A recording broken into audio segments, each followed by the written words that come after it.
The war room of the Galactic Dominion buzzed with quiet efficiency as holographic displays showed star maps across 3 walls. Admiral Crowell examined the blue-green planet floating in the center projection, his scaled fingers tapping against the metal table. The data streams showed a world called Terra, 3rd planet from a yellow star in what the natives called the Sol System. Intelligence reports confirm minimal technological advancement, announced Commander Rex, his reptilian features twisted into what passed for a smile among his species. The inhabitants use crude metal tools and have barely achieved atmospheric flight. Their largest settlements contain no more than a few million individuals. Admiral Crowell nodded slowly, his golden eyes reflecting the holographic light. The Dominion had conquered 47 worlds in the past century, each victory adding to their growing empire. This backwater planet would be number 48, and by all accounts, the easiest conquest yet. Defensive capabilities? Crowell asked, though he already knew the answer. The intelligence reports had been thorough, compiled from long-range sensor sweeps and intercepted primitive radio transmissions. Negligible, Rex replied, calling up additional data streams. They possess no energy weapons, no particle shields, and no faster-than-light travel. Their most advanced weapons appear to be chemical explosives and projectile launchers. The species shows signs of internal conflict, with multiple tribal factions scattered across their continents. The other commanders around the table exchanged glances. General Vorth, a massive specimen even by Dominion standards, let out a low growl of amusement. Are we certain this world is worth the fuel costs for our fleet? The planet contains substantial mineral deposits, Crowell explained, manipulating the hologram to highlight geological surveys. Iron, copper, and rare earth elements in abundance. More importantly, the system's location provides a strategic waypoint for our expansion into the outer spiral arm.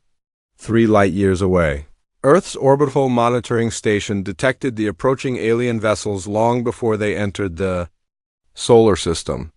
The facility, disguised as a routine communications satellite, hummed with activity as its crew analyzed the incoming threat. David Reynolds floated in the zero-gravity observation deck, watching the display screens with growing concern. The alien ships appeared as small dots on the long-range sensors, but computer analysis revealed their true size and configuration. These were warships built for conquest rather than exploration. How many? He asked Dr. Emma Walsh, who had been tracking the alien fleet since their arrival at the system's edge. 43 vessels, Emma replied, her fingers dancing across the control interface. The largest measures nearly 2 kilometers in length. Their approach vector suggests they're headed directly for Earth. David activated the secure communication link to Earth's military command. The message would reach the planet's surface in less than 2 seconds, triggering protocols that had been prepared for decades. Humanity had not been idle during their expansion into space. Alert status confirmed, came the reply from Admiral Thompson's office. Old defensive systems are now active. Continue monitoring and report any changes in their approach. The alien fleet maintained steady course toward Earth, unaware that their every movement was being tracked and analyzed. The Dominion ships used conventional fusion drives, their heat signatures blazing across the darkness of space like beacons. Their formation followed standard military doctrine, with heavy cruisers forming the core and smaller vessels providing screening coverage. Emma studied the sensor data with growing unease. These were the same energy signatures detected 3 years ago near the Kepler 7b colony. The peaceful research station had gone silent overnight, and subsequent investigation revealed only debris and radiation traces. Now the same aliens were approaching Earth. They're not explorers, she told David, highlighting the weapons configurations visible on the alien hulls. Those are military vessels designed for planetary assault. Look at the armor plating and energy weapon arrays. David examined the tactical display, noting the aliens' approach speed and estimated arrival time. 48 hours until they reach Earth orbit. That gives us time to prepare, but not much. The Dominion fleet continued its steady approach, confident in their superiority. Admiral Crow reviewed the attack plans one final time, satisfied with the simple strategy. The Third Fleet would establish orbital superiority, eliminate any defensive installations, and begin the process of planetary subjugation. Previous campaigns had followed the same pattern with perfect success. Target the largest population centers first, Crow instructed his commanders. Overwhelming force in the initial attack will break their resistance before it can organize. Standard occupation protocols will apply once the major cities surrender. The alien warships had no idea that their target had been monitoring their approach since they entered the system. Earth's hidden sensor networks tracked every vessel, analyzed their capabilities, and prepared countermeasures.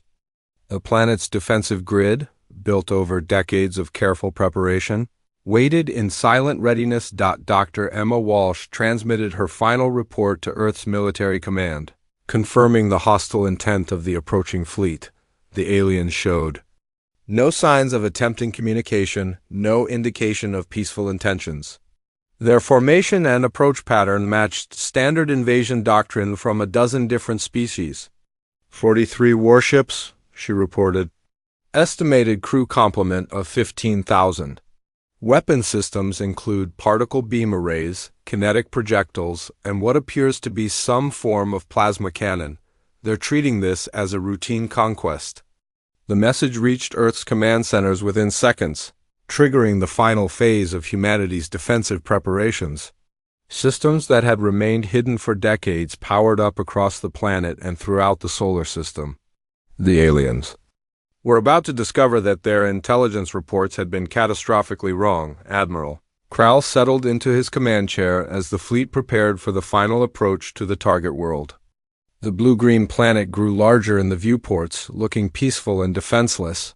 Soon it would be another jewel in the Dominion's crown, its resources feeding the Empire's continued expansion.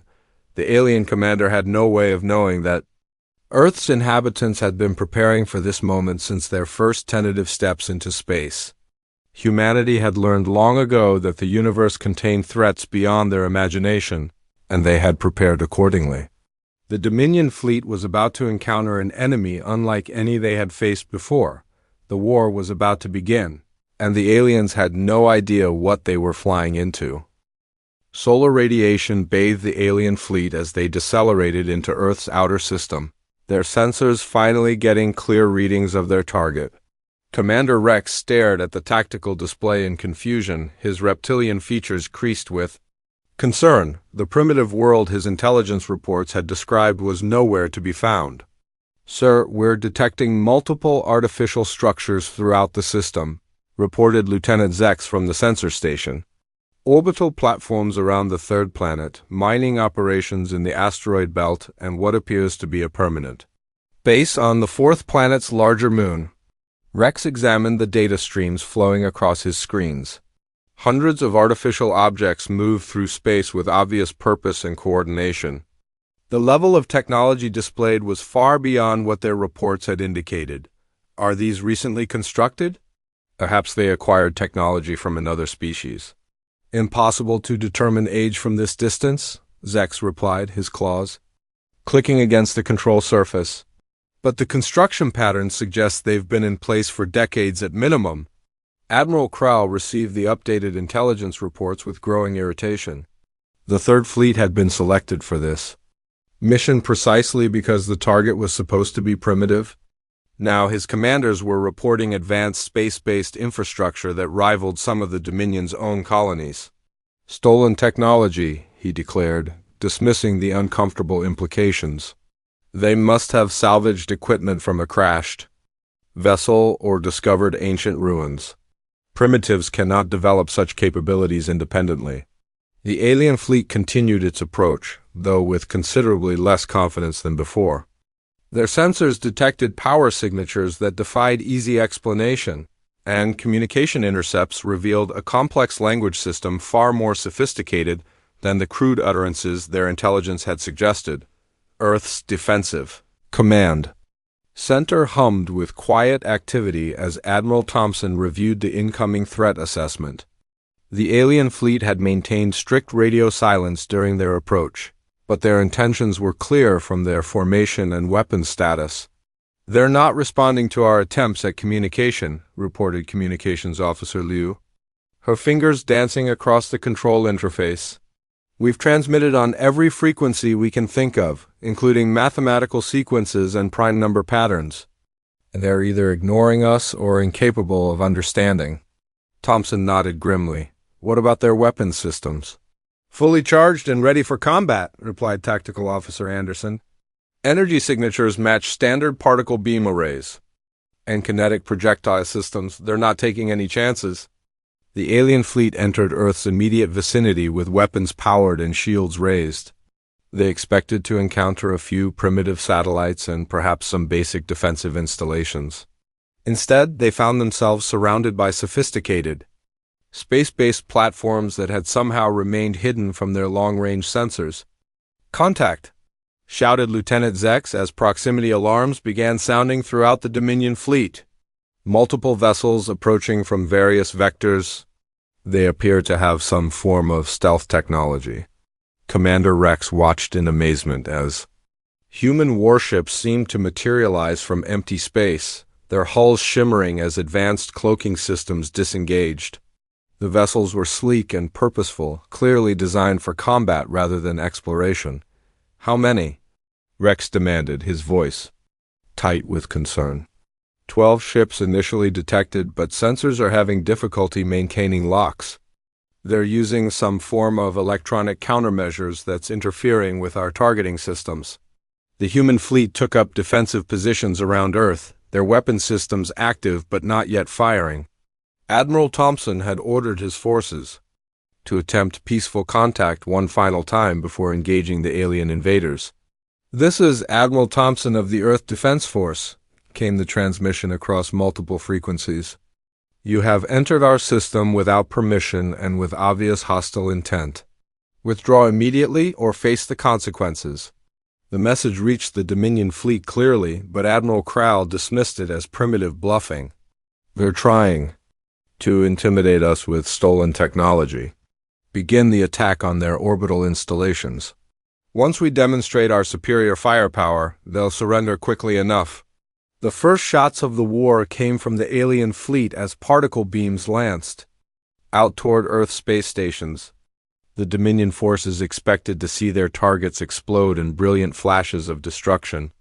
Instead, they watched in shock as the energy weapons simply splashed harmlessly against invisible barriers. "Energy shields?" Commander Rex muttered in disbelief, "but that's impossible." The intelligence report showed they barely understood basic metallurgy. The human defensive platforms returned fire with weapons the aliens had never encountered before. Instead of particle beams or kinetic projectiles, they unleashed bursts of coherent energy that seemed to eat through Dominion armor plating like acid through metal. "Hull breach on the destroyer Dark Wing," reported Communications Officer Zex. "They're requesting immediate assistance." More human weapons opened fire, each shot precisely targeted and devastatingly effective. The alien fleet's formation began to break apart as commanders struggled to understand what they were facing. Their own weapons seemed pitifully inadequate against the humans' defensive systems. "Sir, we're losing ships," Rex reported to Admiral Crowell. "Their weapons are unlike anything in our databases. The energy discharge patterns suggest some form of quantum manipulation technology." Crowell watched his tactical display with growing horror as red indicators showed damaged and destroyed vessels throughout his fleet. The primitives were fighting back with technology that exceeded even Dominion capabilities. "Full retreat to the outer system. We need to regroup and request reinforcements." The alien fleet began withdrawing under cover of long-range fire, but the human vessels pursued with obvious superiority. Their ships moved with a grace and speed that suggested artificial intelligence assistance, while their weapons continued to find targets with impossible accuracy. "They're hurting us," Commander Rex realized as he watched the tactical display. "They're not trying to destroy us completely. They want some of us to escape." Admiral Crowell understood the implications immediately. The humans wanted survivors to report back to the Dominion High Command.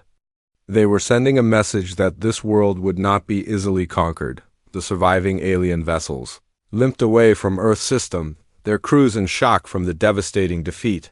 They had lost over half their fleet in less than 2 hours of combat, facing an enemy that had been dismissed as primitive savages. "Prepare a full report for the High Command," Admiral Crowell ordered as his battered fleet reached the edge of the system. "Tell them the intelligence reports were wrong. Tell them these humans are not primitives." The alien transmission reached Dominion space within days, carrying news that would shake the Empire's confidence. The Third Fleet had been defeated by a species that supposedly used stone tools and lived in mud huts. The implications were staggering. Earth's defenders watched the alien retreat with satisfaction, but also with the knowledge that this was only the beginning. The surviving enemy vessels would report back to their superiors, and humanity could expect a much larger force to return. "They'll be back," Admiral Thompson told his staff as they reviewed the battle data. "And next time they'll bring everything." They have. The war had begun, and both sides now knew they were facing a worthy opponent. Emergency sessions had been called across the Dominion Empire as news of the Third Fleet's defeat spread through the highest levels of government. The High Command chamber buzzed with agitated voices as military leaders struggled to understand how a primitive world had destroyed half their attack force. Supreme. Admiral Croth slammed his massive fist against the conference table, his scales darkening with rage. "Stolen technology explains nothing. No species develops quantum manipulation weapons without centuries of advancement. The intelligence reports must have been fabricated." "Sir, we've verified the data through multiple sources," General Vorth replied, his voice carefully controlled. "The humans showed no signs of advanced technology until our fleet arrived. They must have been hiding their true capabilities." The revelation that humanity had been deliberately concealing their technological level sent shockwaves through the Dominion leadership. Never before had they encountered a species capable of such sophisticated deception. The implications were terrifying. "Deploy the First and Second Fleets," Krath commanded. 200 ships should be sufficient to crush whatever defenses they've managed to cobble together. This time we show no mercy." The massive alien armada began assembling at the edge of Dominion space, drawing vessels from across the Empire. The combined fleet represented over 60% of the Dominion's total military strength, including their most advanced warships and experienced commanders. Earth's long-range sensors detected the alien build-up weeks before the invasion fleet departed. The surveillance networks that humanity had established throughout nearby star systems provided detailed intelligence about the enemy's preparations. Colonel Anderson studied the tactical projections in Earth's primary war room, her expression grim as she calculated the odds. 200 ships, including 12 dreadnoughts and 36 heavy cruisers. They're not taking any chances this time. Admiral Thompson nodded as he reviewed the intelligence reports. They think overwhelming force will succeed where surprise failed. They still don't understand what they're dealing with. The human military had used the intervening weeks to prepare for exactly this scenario. Hidden manufacturing facilities throughout the solar system had been working around the clock, producing weapons and defensive systems that existed nowhere else in the galaxy. Dr. Rachel Stone's biological research teams had been analyzing tissue samples recovered from the previous battle, developing countermeasures for the aliens' natural advantages. The Dominion species was stronger and more resilient than humans, but they had never encountered Earth's approach to warfare. Their nervous systems are vulnerable to specific electromagnetic frequencies, Stone reported to the military leadership. We can disrupt their coordination and reaction times using modified communication arrays. Engineer Tom Bradley had been working on improvements to Earth's defensive grid, drawing inspiration from the alien technology they had captured. His teams had developed new shield configurations that could not only deflect energy weapons but actually absorb and redirect their power. The enemy's particle beams will actually strengthen our defenses, Bradley explained to a room full of skeptical officers.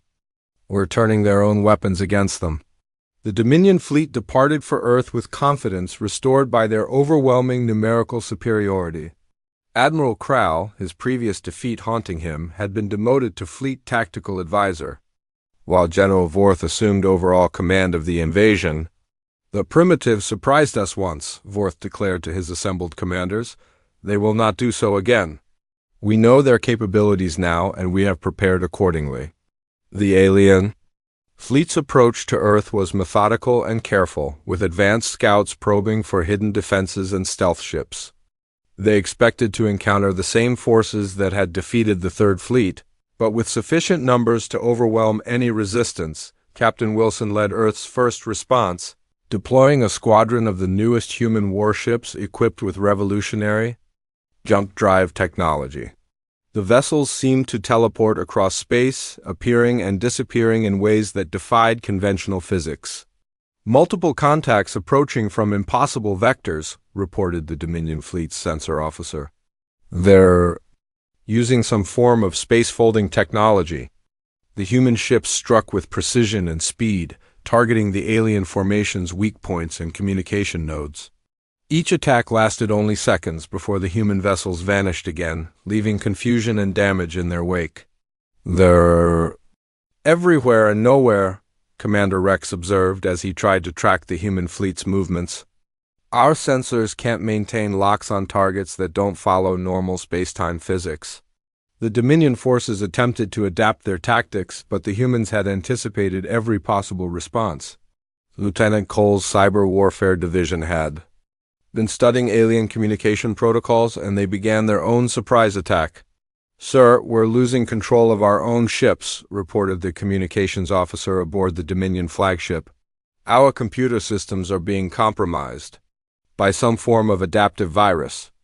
The alien fleet watched in horror as their own vessels began turning against each other, their weapon systems hijacked by human infiltration programs. Ships that had served together for decades suddenly found themselves exchanging fire as their command systems fell under enemy control. "How is this possible?" General Vorth demanded as he watched his tactical display dissolve into chaos. "They're using our own technology against us?" The human cyber attacks were just the beginning. Earth's defenders had prepared psychological warfare tactics specifically designed to break alien morale. The humans had studied the Dominion's cultural weaknesses and exploited them with ruthless efficiency. "They're broadcasting directly into our crew quarters," reported a panicked communications officer. "The humans are somehow projecting images and sounds that trigger our ancestral fear responses." The alien crews began experiencing something they had never encountered before: terror. The humans had identified the specific frequencies and visual patterns that caused panic in the Dominion species, and they were using them as weapons. "Sir, we're receiving surrender requests from multiple ships," Rex reported. "The crews are abandoning their posts." General Vorth realized that his overwhelming numerical advantage was meaningless against an enemy that fought with such unconventional methods. The humans weren't just technologically superior. They understood warfare on a level that the Dominion had never imagined. "Full retreat," Vorth ordered, his voice hollow with defeat. "All ships withdraw to the outer system immediately." The human fleet pursued the retreating aliens with relentless efficiency, their weapon systems picking off stragglers with devastating accuracy. The Dominion fleet's formation collapsed entirely as panic spread through their ranks. "They're not just defeating us," Commander Rex observed as he watched the tactical display. "They're teaching us that we never understood warfare at all." The surviving alien vessels fled Earth system in complete disarray, their crews traumatized by an enemy that had turned every aspect of combat into a weapon. The Dominion had lost over half their invasion force again, this time to an enemy that seemed to anticipate their every move. "Prepare another report for the High Command," General Vorth ordered as his battered fleet regrouped. "Tell them the humans are not like any species we've encountered. They don't just fight wars, they've perfected them." The second battle was over, but the war was just beginning. Earth's defenders had proven they could defeat even overwhelming odds, but they knew the aliens would return with even greater force. The next phase of the conflict would determine whether humanity could maintain their advantage against an enemy that was finally beginning to understand the true scope of their mistake. Deep within the Dominion's most secure research facility, scientists worked frantically to understand the technology they had recovered from the battles with humanity.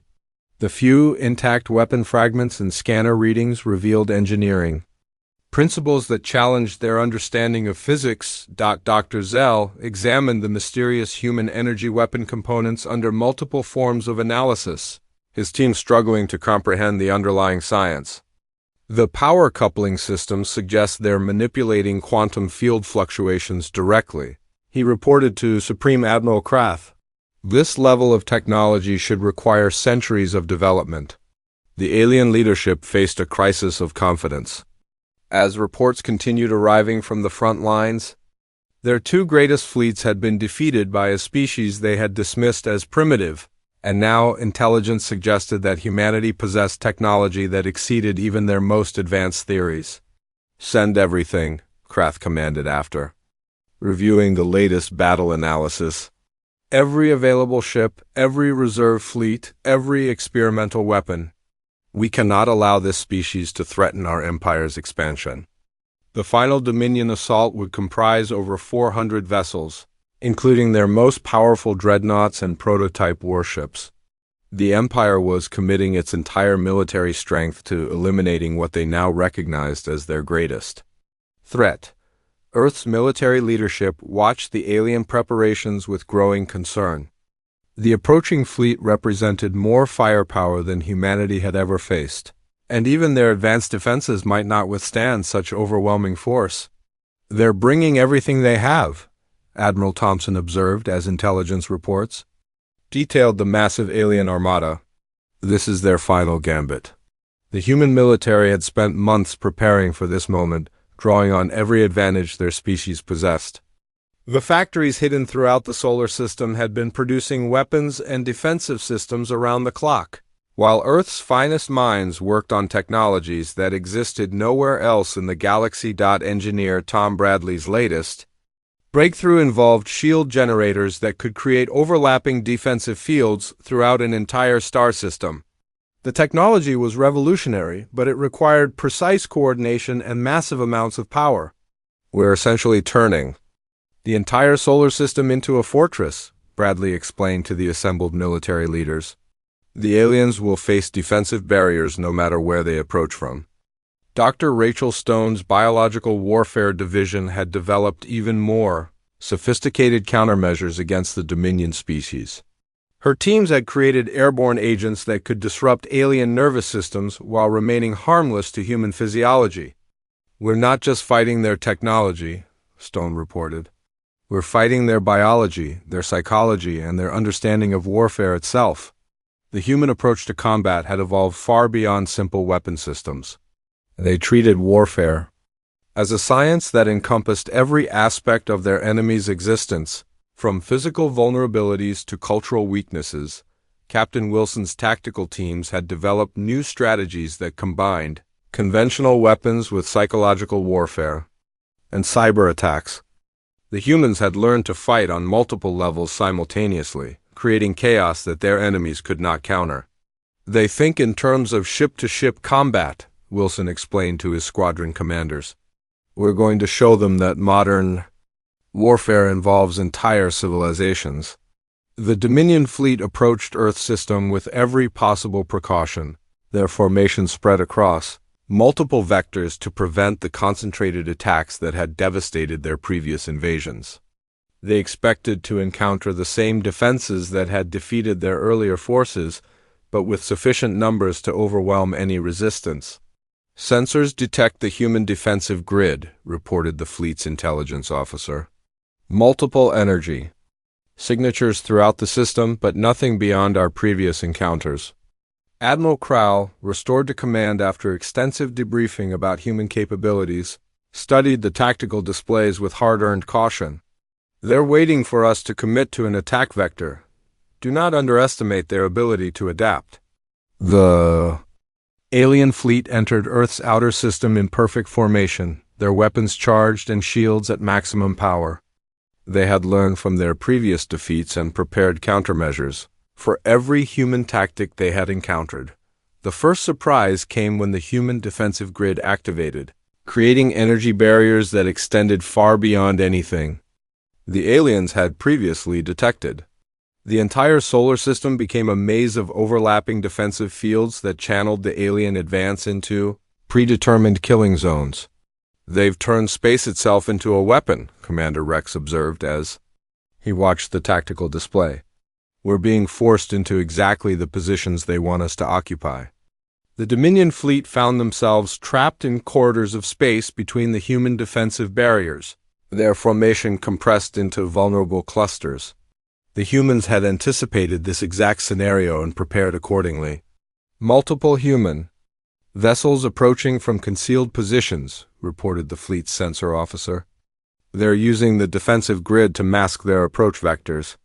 The human fleet emerged from hiding with weapons that the aliens had never encountered before. Each ship carried experimental technologies that pushed the boundaries of known physics, creating effects that defied conventional understanding. "They're firing some form of reality manipulation beam," the communications officer reported in panic. "Our armor isn't just being damaged, it's being convinced that it doesn't exist." The alien fleet's carefully planned formation disintegrated as human weapons created localized distortions in spacetime itself.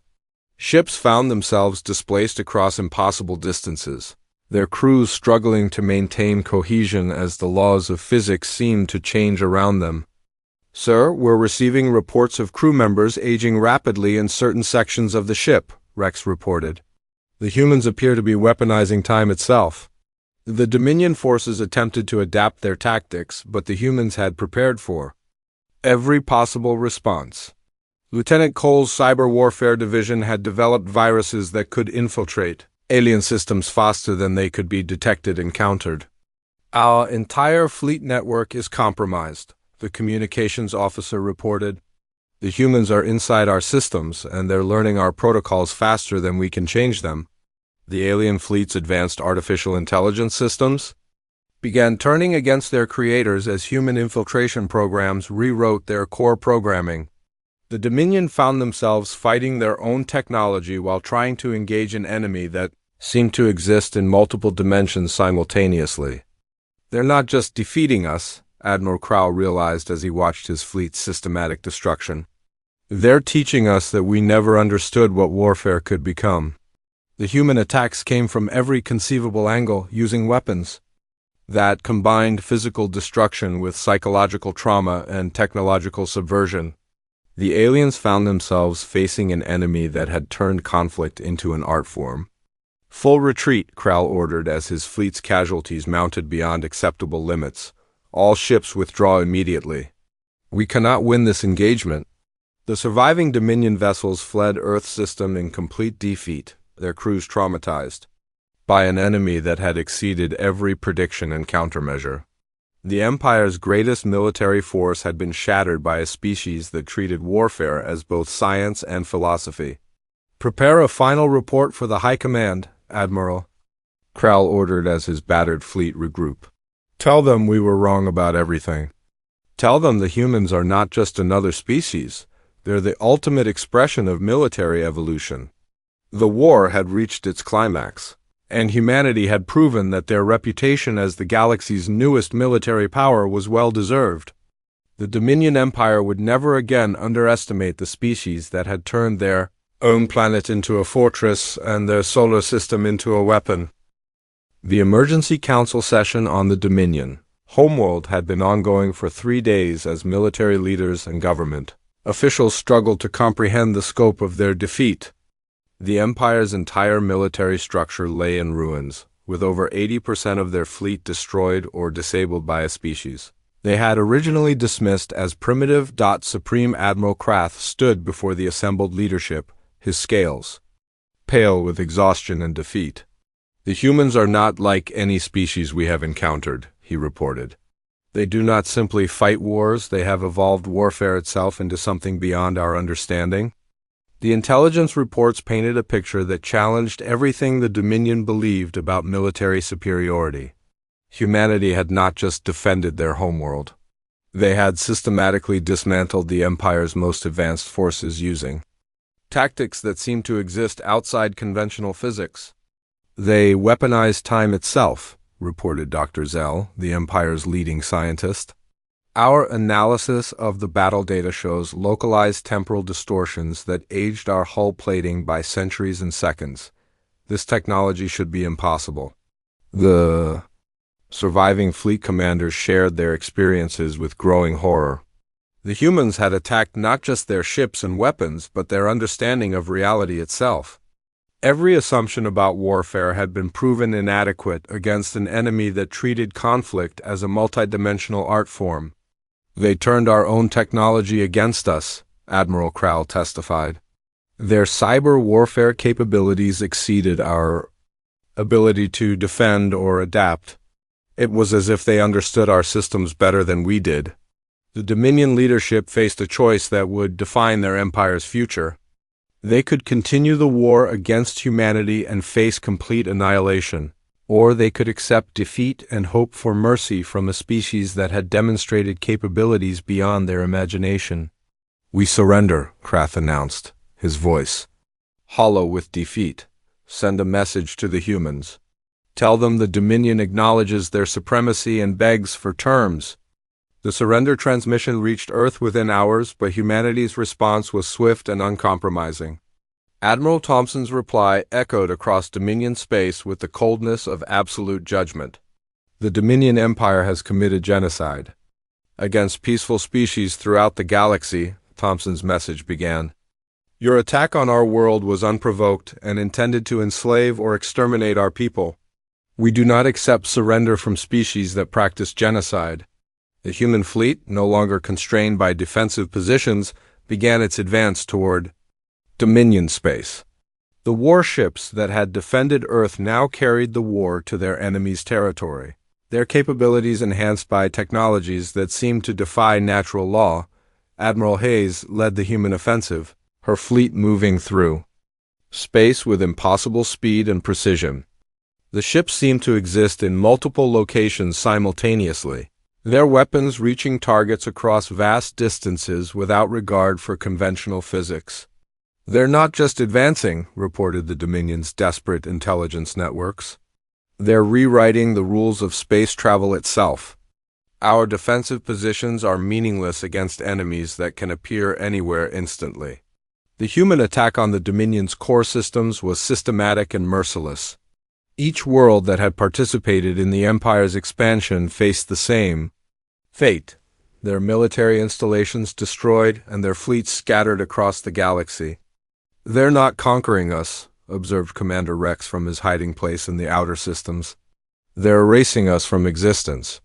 The humans demonstrated a level of technological superiority that made resistance impossible.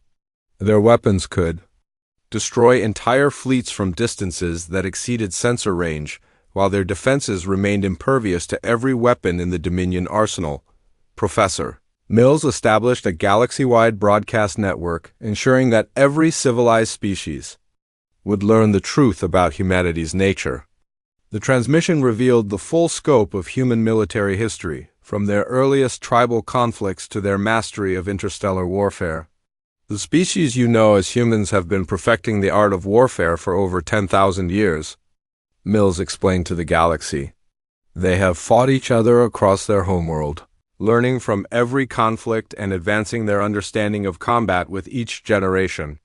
The broadcast detailed humanity's approach to warfare, showing how they had turned conflict into a science that encompassed every aspect of their existence. The humans had not just developed weapons. They had evolved into a species that treated warfare as their highest art form. "They call the deadliest predators on their planet pets," Mills continued. "They consider warfare an acceptable form of entertainment. They have turned their entire civilization into a weapon that can adapt to any threat." The revelation that humanity had been preparing for interstellar conflict for centuries sent shockwaves throughout the galaxy. Other species realized that Earth's inhabitants had been studying warfare while they had been developing art and philosophy. The humans fight wars that exist in dimensions we cannot perceive, reported the Alterian Science Council. They attack. Not just physical targets, but the very concepts that hold their enemies together.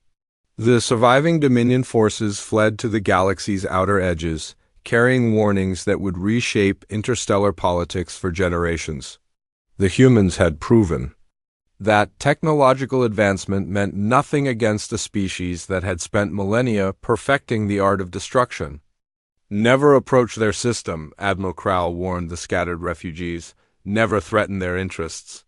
The humans are not just another species, they are warfare incarnate. The war's conclusion established humanity as the galaxy's dominant military power, but their victory came with a price that few other species understood. The humans had revealed capabilities that made every other civilization reconsider their place in the universe. "We are not conquerors," Admiral Thompson announced in his final broadcast. "We are defenders who have learned that the universe contains threats that require absolute responses. The Dominion chose to threaten our world, and they have learned the consequences of that choice." The galaxy's surviving civilizations quietly removed Earth from their expansion plans, recognizing that humanity represented a level of military evolution that they could never hope to match. The species that had seemed primitive from a distance had proven to be the ultimate expression of warfare as a science. They declared war on the wrong planet, became the common phrase used throughout the galaxy when discussing the Dominions. Fate. The humans had not just defeated their enemies. They had redefined what it meant to be a military power in the universe. The war was over, but its lessons would echo through space for centuries to come. Humanity had taken its place as the galaxy's guardians, protectors who had proven that some species were too dangerous to threaten and too powerful to challenge. The universe had learned to fear and respect the inhabitants of the small blue world. That had turned warfare into an art form beyond imagination,